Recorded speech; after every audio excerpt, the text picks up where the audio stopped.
Assalamualaikum warahmatullahi wabarakatuh. Perkenalkan, saya Sri Suntari dari kelas 2C dengan NPM 251063105024. Di sini saya akan menjawab soal-soal statistika dari UTS. Untuk soal nomor 1, di dalam sebuah artikel yang berasal dari jurnal ilmiah, diperoleh informasi bahwa banyaknya waktu untuk membaca buku pelajaran bagi seorang siswa sekolah menengah pertama sangat mempengaruhi prestasi hasil belajarnya. Misalkan Anda diminta untuk mendeskripsikan kondisi siswa di Kecamatan Teluk Jambe Timur, Kabupaten Karawang dengan mengambil data 50 orang siswa secara acak dari beberapa sekolah menengah pertama yang ada di kecamatan tersebut. Berikut ini adalah raw data hasil survei terhadap siswa tersebut. Lama waktu membaca buku pelajaran bagi siswa dalam seminggu yang dinyatakan dalam jam. Ini datanya, kemudian buatlah tabel distribusi frekuensi, frekuensi kumulatif, frekuensi relatif kumulatif, dan bentuk histogram poligon frekuensi serta OGIF berdasarkan data di atas. Nah, langkah pertama penyelesaiannya yaitu adalah menghitung jumlah nilai data ini. Ketika sudah dihitung, kita langsung masukkan jumlah datanya atau N-nya itu adalah 50. Nah, dari 50 data tersebut, kita susun dari yang terkecil hingga terbesar. Nah, kemudian kita bisa langsung lihat nilai minimumnya adalah 18 dan nilai maksimumnya adalah 47. Untuk menentukan komponen kelas, yang pertama kita harus menentukan jangkauan atau range-nya. Rumusnya adalah X max dikurangi X min. Jadi kita sudah mempunyai tadi nilai yang ini, kita masukkan ke dalam rumus. Jadi 47 dikurangi 18 sama dengan 29. Kemudian banyak kelas atau K dengan aturan Sturges. Jadi K sama dengan 1 plus 3,3 log N. N itu adalah banyaknya data, jadi 50. Kita masukkan, kemudian setelah dijumlahkan hasilnya 6,6. Kita terus bulatkan ke 6. Panjang kelas itu rumusnya P sama dengan R dibagi K. R itu adalah range dan kemudian K itu banyak kelas. Jadi kita bisa masukkan 29 dibagi 6. Ini adalah 4,83. Bulatkan menjadi 5. Kenapa dibulatkan? Supaya datanya itu pas ketika dimasukkan ke dalam tabel seperti ini. Kemudian kita buat tabel distribusi frekuensinya. Kita mempunyai banyak kelas itu adalah 6, kemudian panjang kelasnya itu adalah 5. Jadi panjang kelasnya itu untuk 18 sampai 22 ketika dijumlahkan itu berjumlahkan 5. Begitupun sampai seterusnya sampai 6 kelas. Nah, untuk batas kelas itu ada batas kelas tepi bawah sama tepi atas. Nah, batas kelas bawah itu dikurangi 0,5 dan batas atas itu ditambah 0,5 sampai habis, sampai data ke-6, kelas ke-6. Kemudian untuk titik tengah itu adalah 18 ditambah 22 dibagi 2 sama dengan 20. Kemudian 23 juga ditambah 27 bagi 2. Ya, sampai seterusnya. Kemudian frekuensi kita bisa patokannya itu dari kelas ini, guys. 18 sampai 22. Jadi kita bisa menghitung 18 sampai 22 itu ada berapa? Jadi kita hitung aja 1 2 3 4 5 6 7. Kita bisa hitung jadi 7. Kemudian 23 sampai 27 juga ada 6.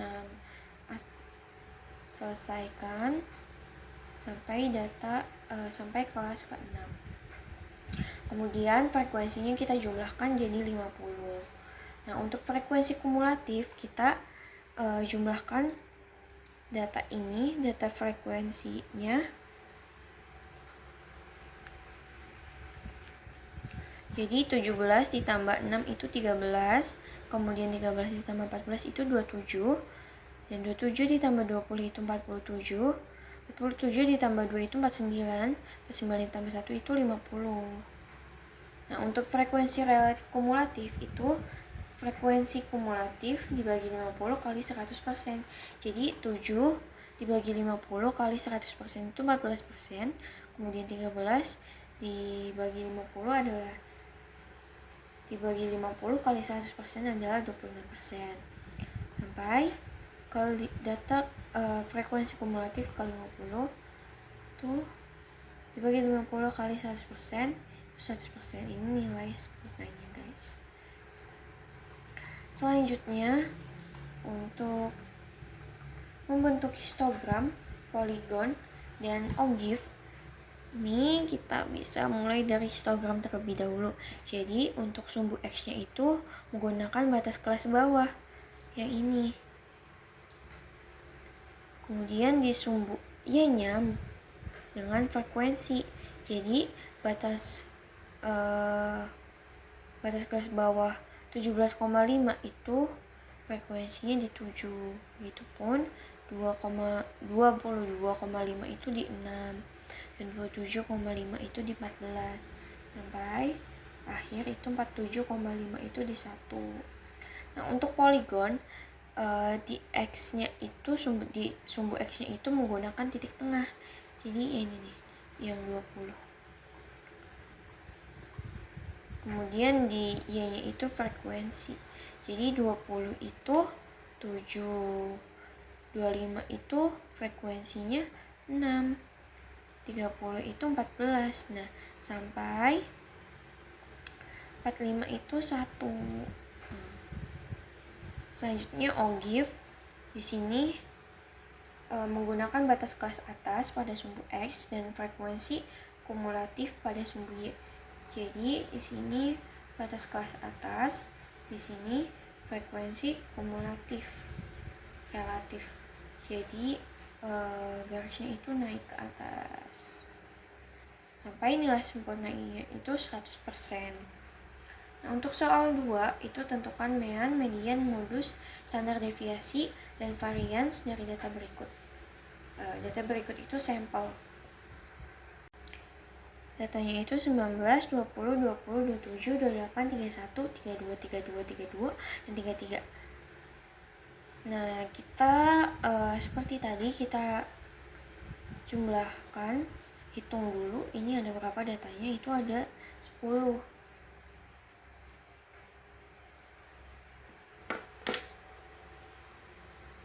Kemudian dijumlahkan untuk mencari mean dan dibagi dengan jumlah datanya. Jadi 2,74. Untuk median atau nilai tengah, karena ini genap, jadi data yang ke-5 sama ke-6 itu dijumlahkan kemudian dibagi 2. Jadi 29,5. Untuk modus itu yang sering muncul di sini 32 karena dia 3 kali muncul, 1, 2, 3. Untuk varians atau sampel, varians sampel itu S kuadrat. Jadi kita tulis datanya, kemudian mencari XI dikurangi X bar. Jadi XI nya ini, kemudian X bar nya itu adalah mean. Kita kurangi semua datanya dengan mean dan ini hasilnya, kemudian dikuadratkan seperti ini dan ditotalkan. Nah, kemudian totalnya itu untuk mencari varian sampel.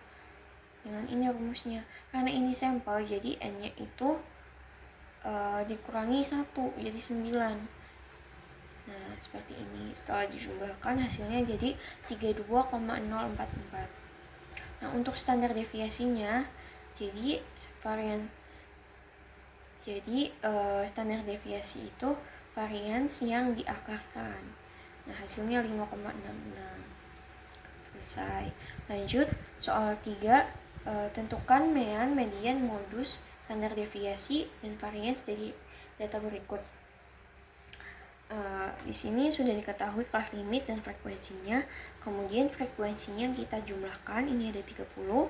Dan titik tengah itu adalah 8 ditambah 12 dibagi 2 itu adalah 10. Kemudian 13 ditambah 17 itu, kemudian 13 ditambah 17 bagi 2 itu 15, sampai 28 ditambah 32 dibagi 2 itu 30. Nah, seperti ini. FI itu ini, kemudian dikali XI, nilai tengah, titik tengah. Kita kalikan semuanya, 5 kali 15, 15 kali 20, 5 kali 25, sampai 2 kali 30, kemudian dijumlahkan. Kemudian titik tengah dikurangi mean. Meannya itu ini.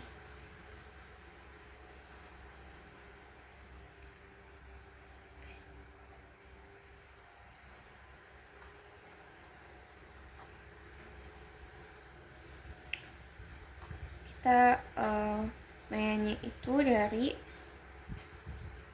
sigma FI kali XI kita tulis, kemudian dari frekuensi, jumlah frekuensinya 30. Nah, dibagi hasilnya 19,67.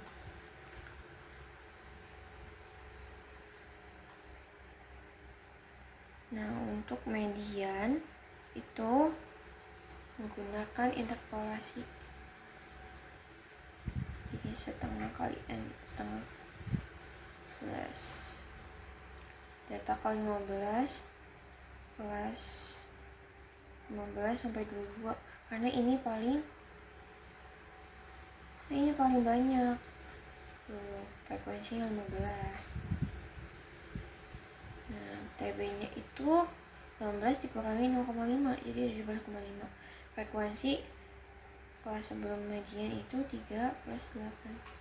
Nah, sebelumnya itu ini, di 5 dijumlahkan, 5 ditambah 3 jadi 8. Frekuensi kelas mediannya itu 15, panjang kelasnya 5, jadi kita substitusikan ke dalam sini, kemudian dijumlahkan, hasilnya 19,83. Nah, untuk kelas modus ada di kelas 18 sampai 22, frekuensi tertinggi karena 15 ya. TB-nya ini tadi udah, dan panjang kelasnya juga sudah diketahui, dan D1 itu selisih frekuensi sebelumnya. Nih, 5 dikurangi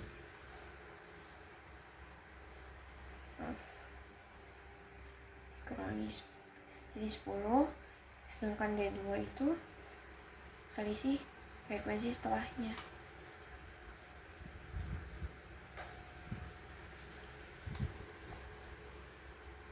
Kemudian kita masukkan ke dalam rumus, dijumlahkan hasilnya 20,0. Untuk varians data dan standar deviasi,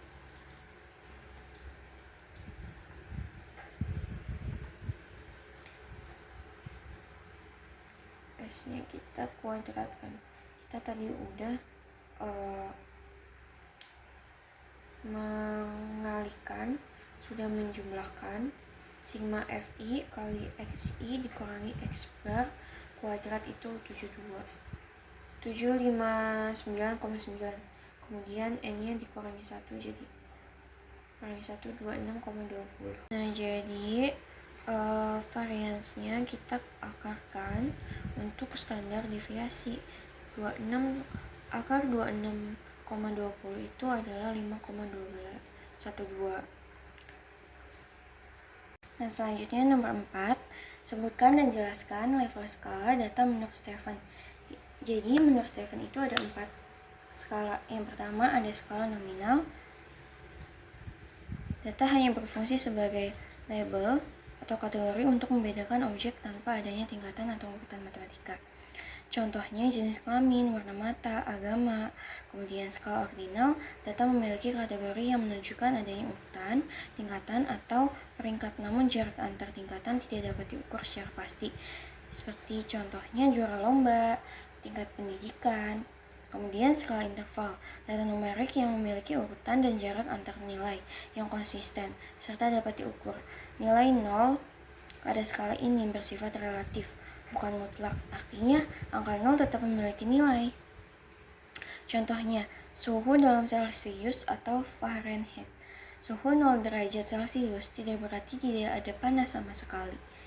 Kemudian skala rasio, level tertinggi di mana data memiliki urutan, jarak konsisten, dan memiliki nilai 0 mutlak.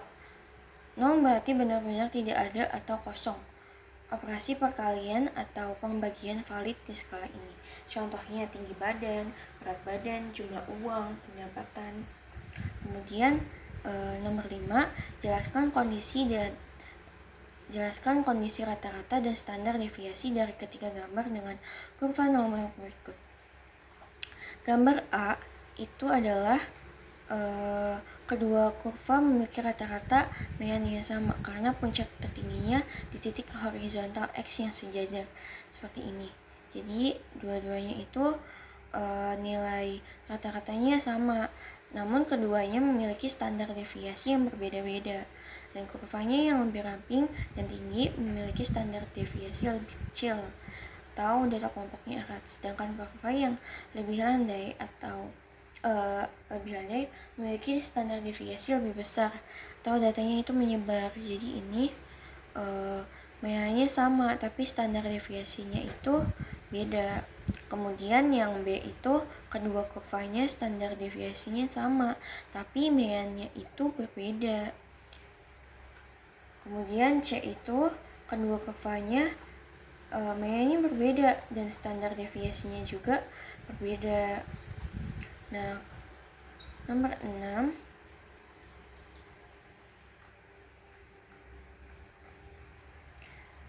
yang gambar A itu normal, distribusinya normal, yang berarti simetris. Letak median, mean, modusnya itu satu titik sama. Kemudian yang B itu bimodal, memiliki dua puncak. Jadi letak modus di kedua puncak tertinggi modus terletak di kedua puncak tertinggi tersebut. Mean dan mediannya itu berada di lembah di tengah-tengahnya, jadi di sini.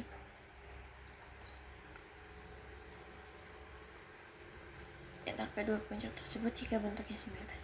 Kemudian kurva C itu skewed, positif, jadi menceng ke jalur positif. Nah, modusnya berada di bawah puncak tertinggi, diikuti median di sebelah kanannya dan mean berada di paling kanan. Jadi di sini ditarik ke sini.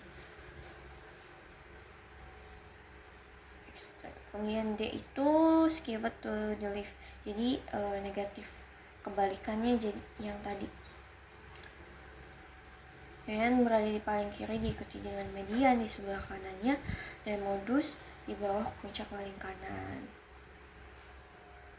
Baik, itu adalah jawaban-jawaban dari soal statistik. Wassalamualaikum warahmatullahi wabarakatuh.